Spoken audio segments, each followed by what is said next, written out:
Assalamualaikum warahmatullahi wabarakatuh. Kembali lagi dengan MI Panyo Cokan Channel. Nah, hari ini kita akan belajar mata pelajaran IPS. Sebelum memulainya, jangan lupa dukung terus channel ini dengan cara subscribe dan nyalakan loncengnya ya. Oke, materi ini adalah tentang pengaruh negara maritim dan agraris terhadap kehidupan ekonomi sosial dan budaya. Nah, pertama adalah Indonesia sebagai negara maritim.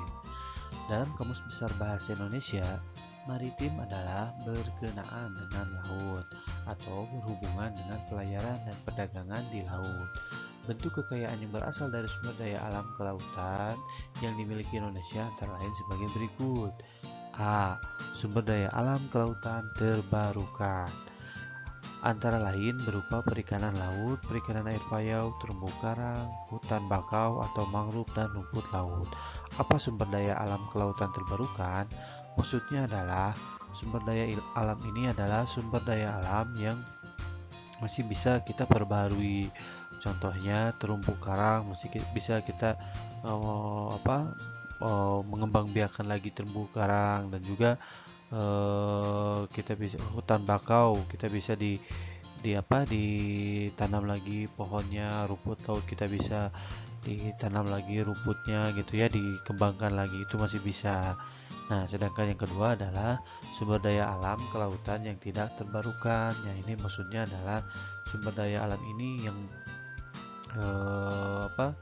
seperti minyak, gas bumi, timah, biji besi, bauksit, dan mineral lain ini sangat sulit ya, karena ini diambilnya langsung dari bumi ya.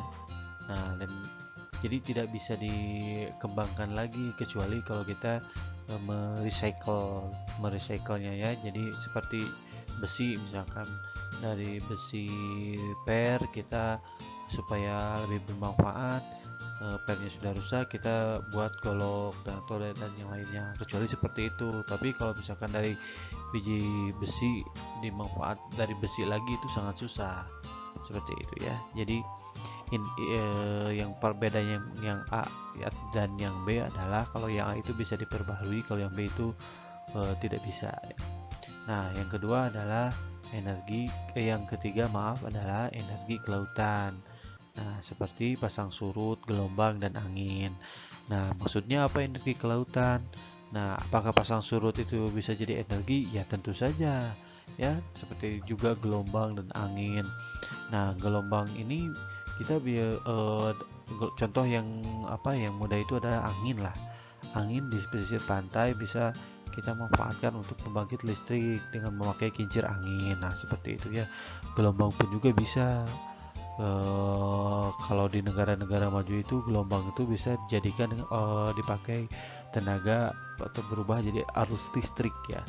Nah, sekalian bisa searching lah di YouTube untuk energi kelautan ini. Nah, yang keempat adalah jasa-jasa lingkungan dan pulau-pulau kecil untuk pariwisata bahari. Nah, ini maksudnya adalah ini juga menjadi kekayaan Indonesia, karena banyak sekali di Indonesia pantai-pantai ya. Seperti sekarang di wilayah kita lah, ada Pantai Jayanti, ada Pantai Pangandaran, ada Santolo. Nah, itu menjadi destinasi pariwisata yang bisa mendatangkan devisa negara, bisa mendatangkan keuntungan bagi masyarakatnya dan lain-lain ya. Dan juga di sini ada transportasi laut. Nah, transportasi laut juga sangat berguna ya bagi kekayaan Indonesia untuk mengangkut barang-barang, menyebarkan barang-barang, dan menjaga untuk perlintasan perdagangan juga bisa. Nah, seperti itu. Nah, lanjut. Nah, ini ya gambar nelayan. Nah, masyarakat yang tinggal di dekat laut banyak yang bekerja menjadi nelayan. Nelayan adalah orang yang mata pencaharian utamanya menangkap ikan di laut. Agar nelayan dapat bekerja produktif dan hidup lebih layak, maka pemerintah memberikan program bantuan seperti kapal perikanan, sarana dan prasarana penangkapan, sarana prasarana di pelabuhan perikanan, dan pemasangan sistem informasi nelayan pintar di beberapa lokasi. Nah, biasanya yang hidup di dekat pantai atau di dekat laut ini biasanya bermata pencarian sebagai nelayan ya, penangkap ikan. Nah, biasanya nelayan ini bisa bekerja lebih produktif apabila dia didukung oleh pemerintah ya. Biasanya seperti yang sudah pemerintah juga eh, pernah memberikan program bantuan seperti kapal perikanan buat bagi nelayan yang kurang mampu atau terlilit ekonominya, terus memperbaiki sarana dan prasarananya. Cara sarana dan sarana itu adalah tempatnya ya, tempat dan hal-hal yang mendukung pekerjaan si nelayan ini. Nah, itu diperbaharui seperti pelabuhannya dan yang lain-lainnya. Nah, ketika semuanya itu berjalan lancar, maka nelayan pun juga akan lebih produktif. Jadi seperti itu. Nah, lanjut. Nah, ini untuk menjaga kekayaan laut, maka harus dilakukan pelarangan penangkapan ikan secara ilegal. Nah, yang dimaksud dengan illegal fishing, kejahatan illegal fishing dapat merugikan rakyat dan negara sehingga harus diberantas. Contoh kegiatan illegal fishing adalah penangkapan ikan tanpa izin atau menggunakan izin palsu, penangkapan dengan menggunakan alat tangkap terlarang, dan penangkapan ikan dengan jenis spesies yang tidak sesuai dengan izin. Nah, jadi menangkap ikan ini tidak semerta-merta kita langsung bisa menangkapnya. Ini ada izinnya ya. Nah, ketika kita membuat izin untuk menangkap ikan tuna contohnya, nah yang harus kita tangkap ya hanya ikan tuna saja gitu, tidak boleh ikan yang lain, apalagi ada ikan-ikan yang dilindungi ya, seperti itu. Ada juga ini kita terkenal dengan, kalau Menteri Perikanan sebelumnya adalah Bu Susi ya, terkenal dengan tenggelamkan. Nah, tenggelamkan kapal nelayan itu. Nah, yang maksudnya Ibu Susi adalah menenggelamkan kapal-kapal yang melakukan illegal fishing. Ya, illegal fishing itu adalah jadi menangkap ikan tanpa izin. Biasanya dilakukan oleh negara-negara lain ya di perairan kita. Biasanya kemarin kayak seperti negara Filipina, negara lagi gitu ya yang pernah ditangkap kapalnya.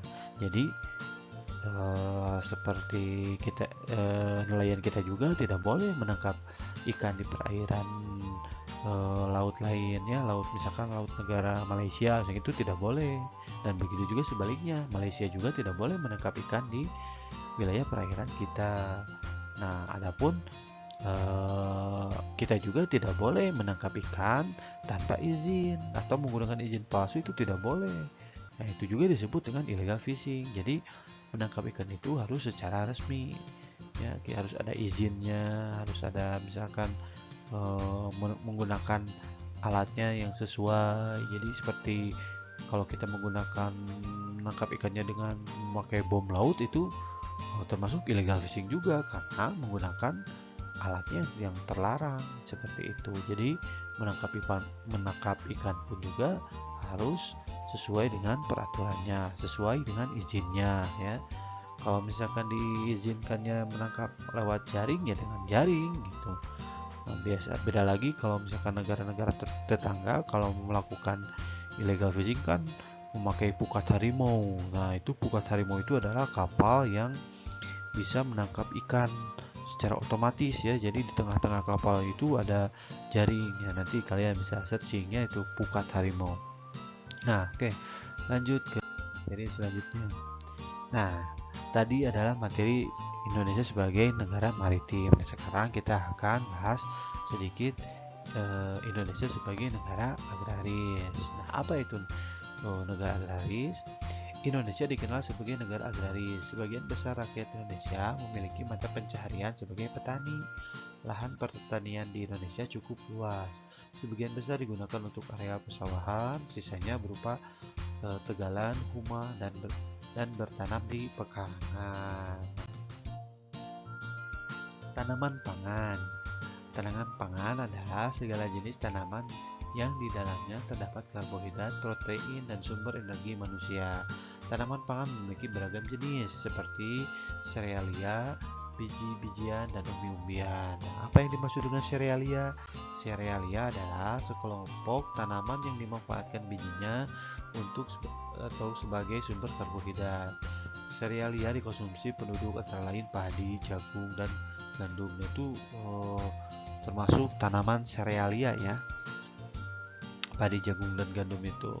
Nah, selanjutnya adalah biji-bijian. Nah, biji-bijian ini adalah tanaman penghasil biji-bijian yang mengandung karbohidrat dan protein. Contohnya kedelai, kacang tanah, dan kacang hijau. Jadi yang mengandung biji-bijian gitu ya.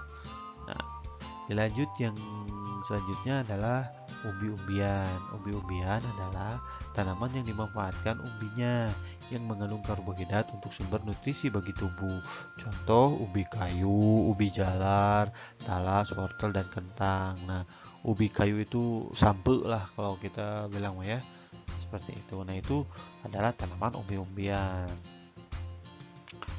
Nah, selanjutnya, ini apakah pengaruh Indonesia terhadap negara agraris dan maritim? Ulangi ya, apakah pengaruh Indonesia sebagai negara agraris dan maritim terhadap kehidupan masyarakatnya? Nah, apa coba pengaruh Indonesia sebagai negara agraris dan maritim terhadap kehidupan masyarakatnya? Apakah berpengaruh atau tidak? Nah, ini ya jawabannya ini ya.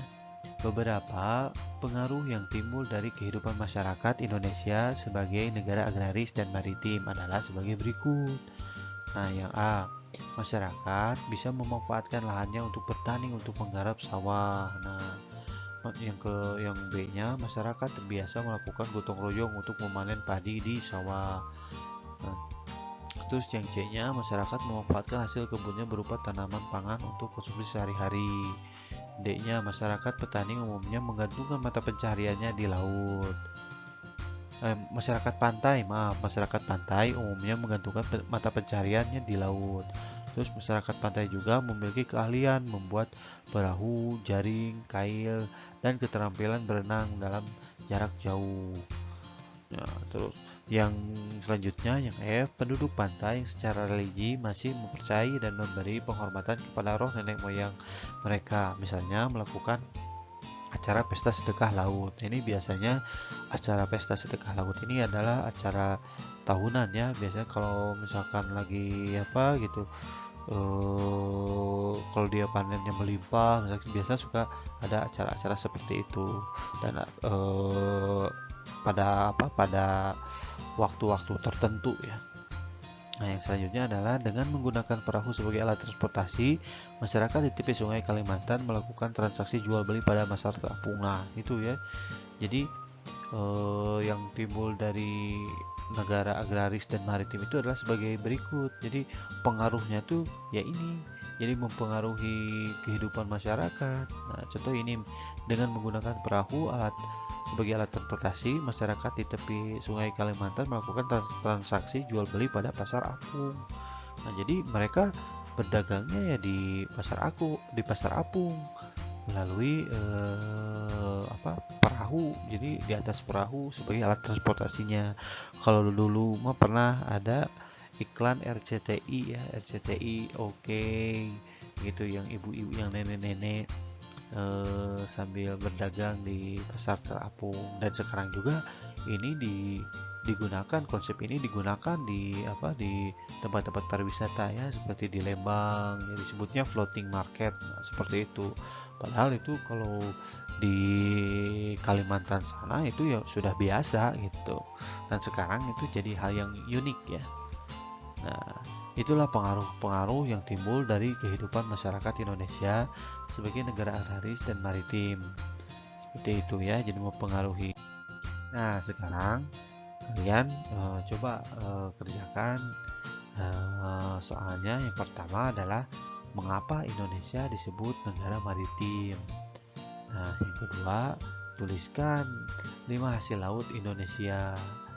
Yang ketiga, apa jenis kegiatan yang dapat merusak laut? Nah, yang keempat, mengapa Indonesia disebut negara agraris? Dan yang kelima, tuliskan contoh dari serealia dan umbi-umbian. Nah, sekian materi hari ini. Semoga kalian semua sehat-sehat ya, menjaga kesehatan dan tetap jaga protokol kesehatannya. Wabillahi taufiq wal hidayah. Wassalamualaikum warahmatullahi wabarakatuh.